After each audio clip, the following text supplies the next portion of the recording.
पोर्ले येथील प्राथमिक शाळेतील विविध समस्यांबाबत पालकांनी तीव्र नाराजी व्यक्त केली आहे। विद्यार्थ्यांच्या सुरक्षिततेसह शैक्षणिक वातावरणावरही याचा परिणाम होऊ लागला असून सेवा फाउंडेशनच्या वतीनं शाळेची पाहणी करण्यात आली।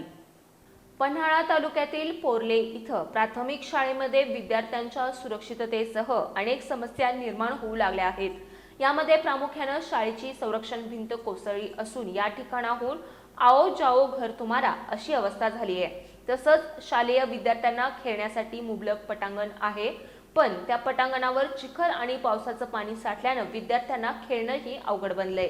त्याचबरोबर शाळेमध्ये स्वच्छतेचा अभाव आहे। शाळेच्या मुख्य प्रवेशद्वाराला दरवाजा नाही। आज ग्रामपंचायत सदस्य आणि सेवा फाउंडेशनचे अध्यक्ष डॉक्टर अरुण पाटील यांनी आपल्या प्रमुख कार्यकर्त्यांसह शाळेची पाहणी केली। त्यावेळी अनेक गोष्टींपासून शाळा वंचित असल्याचं दिसून आलंय। त्यामुळे प्रशासनानं याची त्वरित दखल घेऊन शाळेच्या समस्या सोडवाव्यात अशी मागणी केली आहे।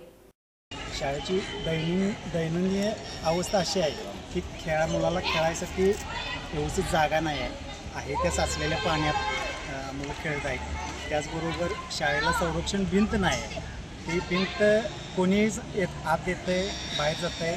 गेट आहे पण म्हणजे कमान आहे, पण ते कमानीला गेट नाही। ते ग्रामपंचायतीमध्ये माहिती मागितली असता ग्रामपंचायतीने कुठल्याही प्रकारचे त्याच्यावर म्हणजे माहिती सांगितलेली नाही की कमान केली आहे, गेट आहे का नाही, त्या कामाचा म्हणजे ठेका कोणाला दिला, कोणाकडे करून घेतली, बसवली की नाही, इथंपर्यंतची पण माहिती त्यांना दिली। आज गावात जवळपास एक 7 ते 8 हजार म्हणजे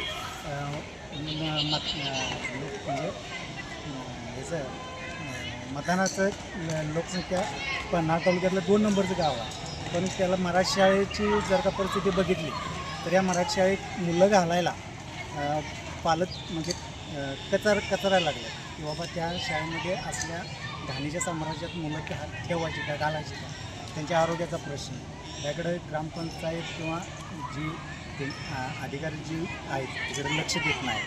आणि फक्त माझी एकच मागणी आहे की मराठी शाळेच्या बद्दल हे करून जरा देखभाल डागडुजी करावी आणि मुलांना खेळायसाठी चांगलं ग्राउंड उपलब्ध होईल याकडे जरा लोकप्रतिनिधींनी लक्ष दिलं पाहिजे।